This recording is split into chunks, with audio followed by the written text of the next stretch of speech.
Okay, this is Arma. Am I audible through this screen? Hopefully I am, because if I'm not, the entire purpose of this program has been completely botched and destroyed. Because what I'm going to do today is simply read out some of these horrible announcements that I've made so far in a horribly British accent, which I have currently crafted out of thin air, and which is horribly offensive to any British readers or listeners or whoever else knows Arma personally. So let us commence immediately with the first announcement, and I will just go through in all until my voice completely breaks and I have no way to do anything at all. Oh my goodness, the video is not streaming properly. I am so incredibly shocked at this thing, at this horrible thing.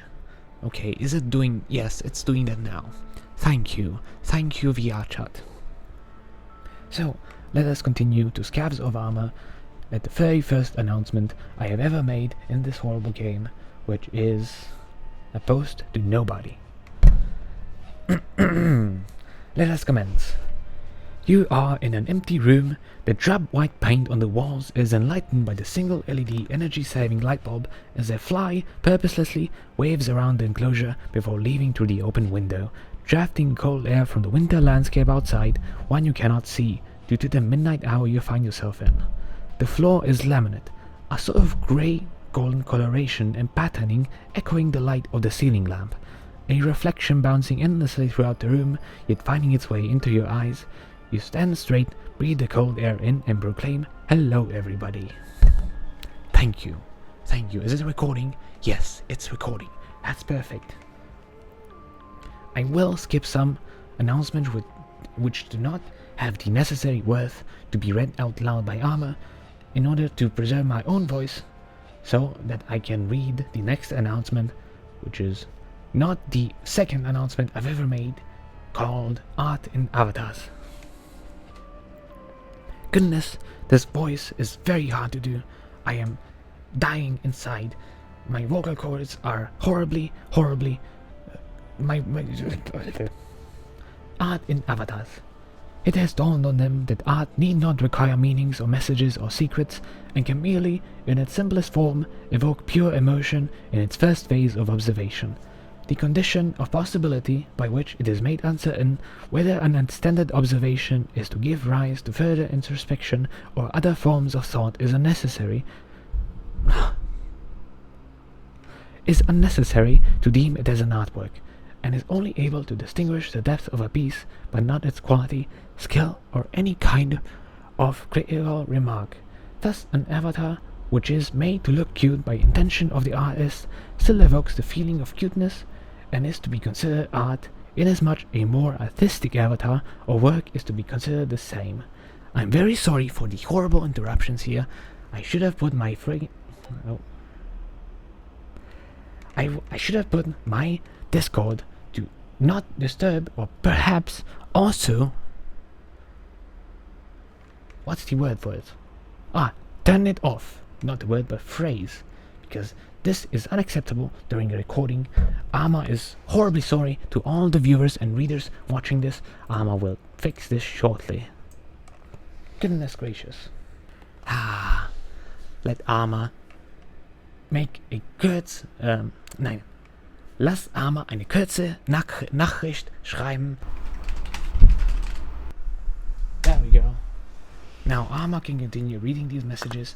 Thank you, dear reader, for your patience. This will probably be edited out, but that's okay. Okay. Let us continue.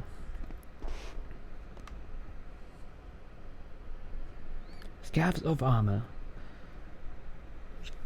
Goodness gracious, the effect of this voice and horrible thing are wearing Arma down. It's possible that you already hear it in Arma's voice, but that's okay, because Arma will push through and read all of these. Well, not all of these, but a very large amount. Hopefully a large amount. Maybe if Arma is too horribly affected by this, by just reading this with their voice, then perhaps less. Avatars as a product. Of course, Arma would also like to mention that such art, namely that which lacks substance, an amalgamation of simplistic emotion, sprouting no new form of thought, whether it be introspection, analysis, observation, or pure reflection, is, despite still being necessary in its own way, without depth, and therefore lacks the inherent power that deeper artworks possess. Thus, it can be considered a sort of intellectual fast food, a commodity which is to be easily made, easily consumed, and easily discarded. This reflects the manifold of profoundly shallow avatars one may find in the VR chat new world, serving their aesthetic purposes only, and although this is of no great problem, my goodness, it is still necessary to challenge the idea that an avatar can be more than a mere product. Goodness gracious, Arma is dying inside. Let us see, what can we do? The novel concept of auto commissions rigorously explained. A commission is an interaction between an artist and a customer, where the artist provides their own artistic skills to the customer in order for the customer to realize their own idea of an artwork, stemming entirely from them, where the artist benefits in some way from the interaction, usually through the exchange of material wealth. Therefore, I consider commissions as foreign ideas with monetary encouragement. Suppose Armament were to make an artwork for themselves. Here they are both artists and the customer, where the customer self provides the idea to the pure artistic technical skill that signifies the art itself, and pays with their own money, which, out of pure coincidence, happens to share a wallet with the artist, therefore making any practical monetary exchange trivial. This art of making an art piece for oneself is to be considered an auto-commission, as it fits the criteria for a commission in the sense that it is still an interaction between customer and artist, while both parties coincidentally belong to the same person. Therefore, Armament, as the customer, wishes to make their fully commissioned and paid for avatars, made by Armament, as the artist, public, while also noting that there is no inherent difference between the avatars you may find in the world and publicly free commissioned works where Armament is both the author and artist thereof. But why are these avatars public? It is only rational to make them so, as doing otherwise would simply be a decision fueled by any form of inclination. There is no possible, personal, yet rational reason to make a commissioned avatar private, as the only reasons would be ego, fear, etc. Therefore, if Armament were to act rationally, as I do, then I would have to make all of my avatars I have commissioned from myself public, as the customer of myself. Now, if everyone were to also act rationally, making their avatars private, then I would not be able to find any public avatars, therefore a rational being could not possibly allow that to come into existence. So, in other words, Armament is simply trying to uphold the fact that users who cannot afford commissions still have rights to use avatars. And I am not making this decision out of ego, as that would be irrational, but simply out of goodwill. Armament does not currently particularly like commissions, but I will say that anyways a way to be a decision.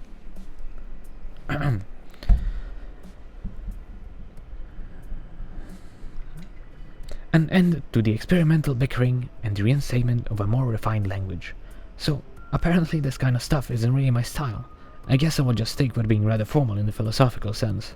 The vibes which are generated in the prior announcement and the start of this one, the prior announcement is a casual read, despite being casual in tone and easy to understand, risk being subsumed into the category of a mask, rightfully so, behind which the genuine character hides, due to, in Armament's predicament, an experimental theory which motivated entirely by curiosity, despite risking the true reddening of an otherwise clear pond, which can be considered as the pure and unfiltered language stemming from the author's cognition as a display of its own cognitive faculties, signaling to foreign rational moral agents that these faculties are in agreement with the phenomenon which has been thought by the understanding of the aforementioned foreign rational moral agents in possession of their own cognitive subjective faculties, yet still having a priori objective concepts. Oh my god, Arma is just dying. has been simply used as a test to determine the subject's own capabilities of reason, by which it has been shown that these capabilities are unable to the subject's own preconceived notions of language itself, replicate casual talk. An earnest ode to and test of willpower.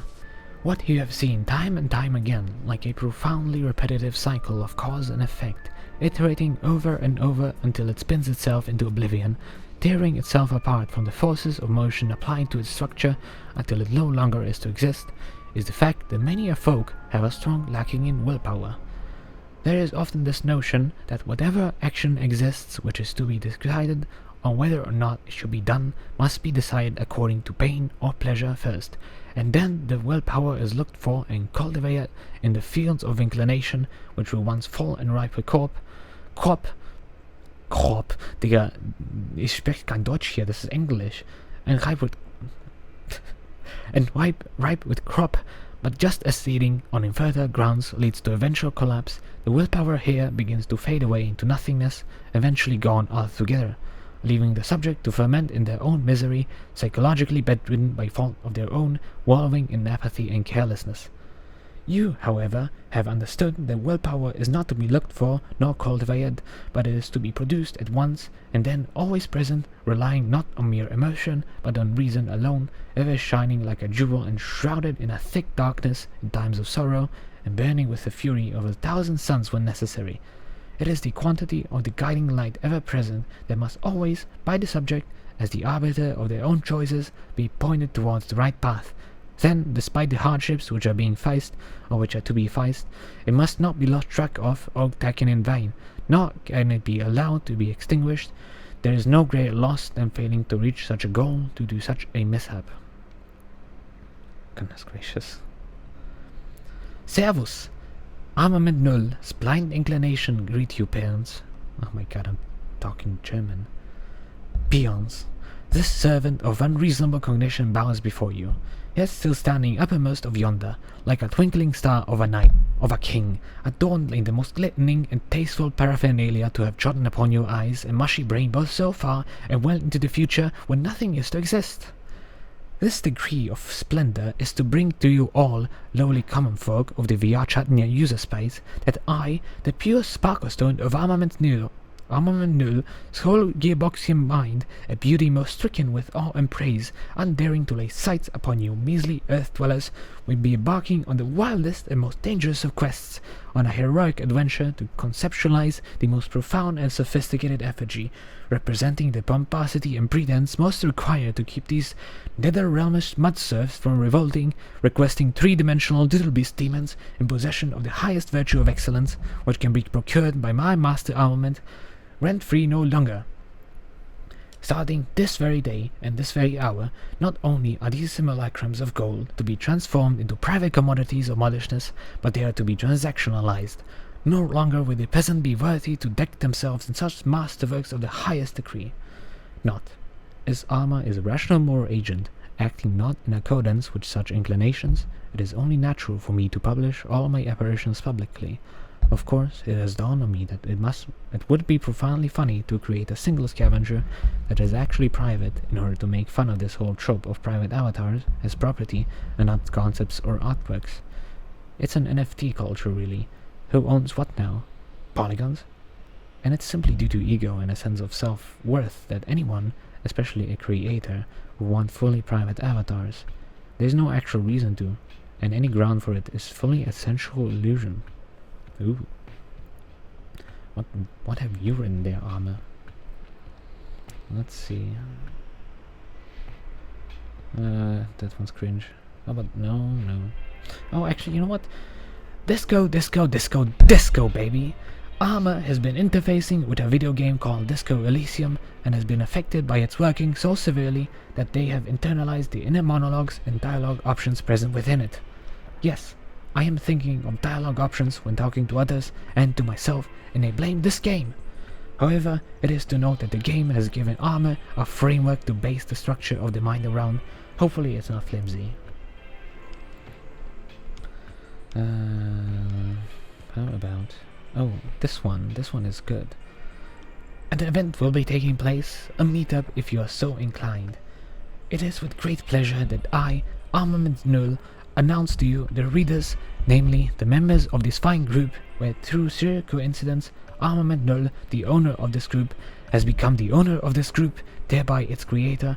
Though through the rules of logic it would be a fallacy to conclude such without further info, so Armament Null says that they, as the creator of this group, namely Scavs of Armor, or if you're reading this in the future where the name of Scavs of Armor has been changed into something different, then replace Scavs of Armor with the current name of the group, which you can observe in the appropriate place in your UI, whether it be on website, desktop or Quest, even mobile, or any future technology on which today game or VR chat can be experienced. That Armament Null has organized an event which will take place at arbitrary date, at arbitrary time, in arbitrary world, where arbitrary event will be done, while arbitrary topic will be discussed in rigorous detail.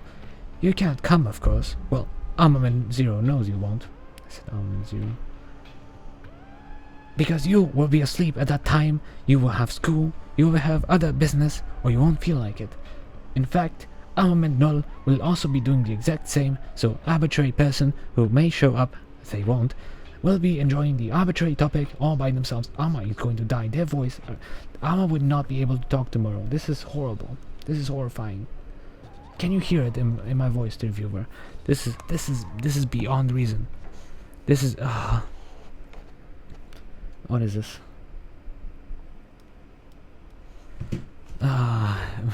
Messages. Oh, Arma, what are you doing? Why are you reading this?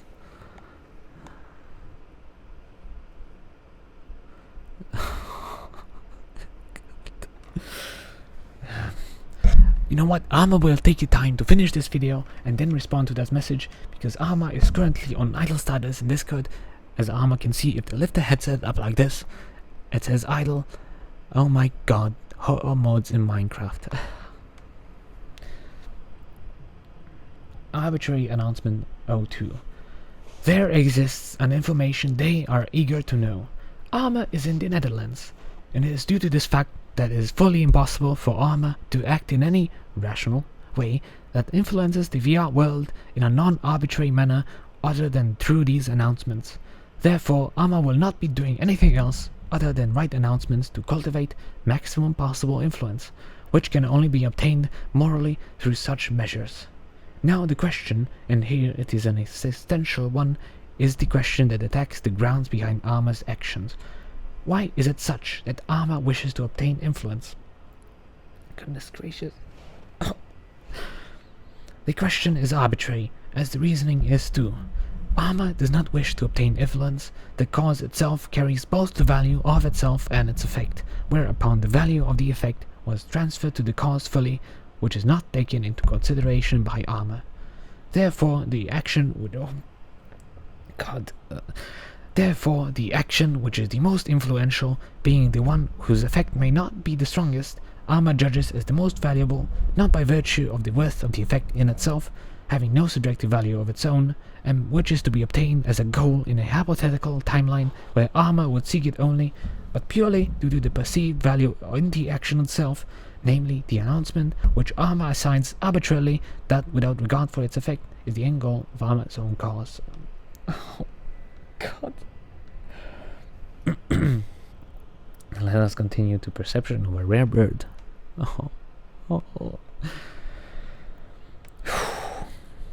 Perception of a rare bird.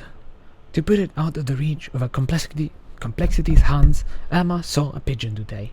The subject was a great bird, a typical representative of its species, namely Columbia livia domestica, perfectly average in size, soliciting no particular additionary intuition which can be joined with the descriptor mentioned prior.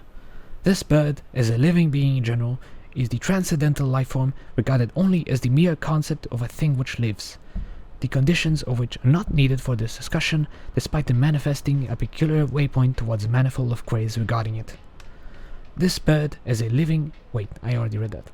This concept, namely one of a life form, the object of which becomes transcendental so long as it transcends all possible experience, insofar as it leaves all empirical intuition out of its system, so that it becomes empty. This inherent emptiness of transcendental objects can, to a variety of extremely low net worth individuals, seem to bring nothing to the understanding or knowledge in general.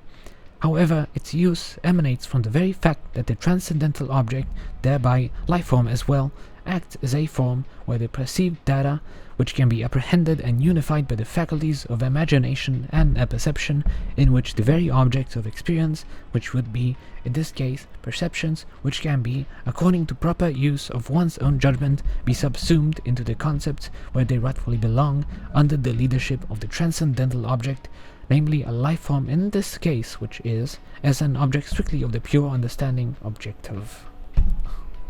One more. I can't. Okay.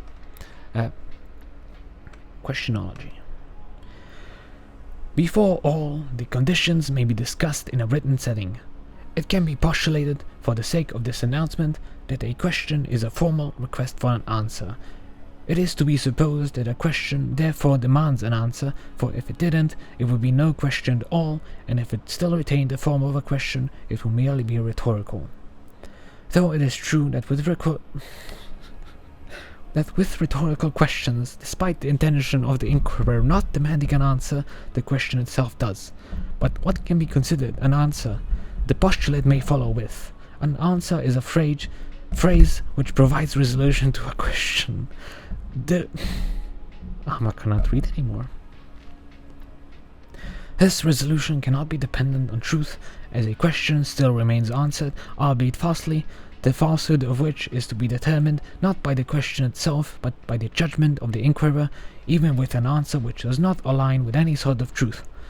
Therefore, the only condition for a question to be resolved by an answer is the answer itself, i.e., the presence thereof. This means that every question possible can be resolved by any answer possible, whether it be true or false, or a question itself. It follows that, as all phrases are answers where phrases are any words, letters, or sentences, a question, being a phrase as well, is therefore an answer, for if it weren't, it would be impossible to answer a question with an answer. Why did Arma do this? Arma doesn't know. Arma has no idea. Camera, please, just let's stop being stick thrifty. Arma has no idea why Arma did this. This is beyond reason. This is just beyond reason. Arma has no idea why they are doing this, and Arma will not know why they are doing this. But Arma has learned that it is quite difficult to say stuff and speak for an extended period of time, because holy Christ, why is this thing shaking so much? Arma would like to put these Arma cannot speak. Smooth. Please just smooth it. You aren't smoothing it. Please just smooth it. Oh my god. No. Whatever. Arma would like to say goodbye. That was it. Arma has destroyed their voice and will probably not be able to speak for 5 million years. Goodbye, dear viewer and reader or listener.